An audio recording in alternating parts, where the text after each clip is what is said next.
Mine Shahed আপনি জানতে চেয়েছেন গল্প উপন্যাস লেখা বা পড়ার বিধান কি?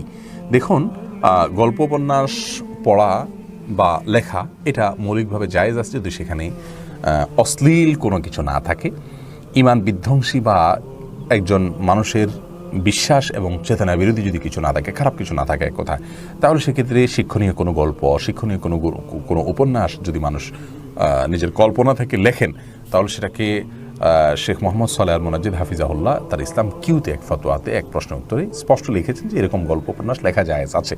গল্প উপন্যাস কাল্পনিক হয় তাহলে এটা বাহ্যিকভাবে মনে হচ্ছে মিথ্যা।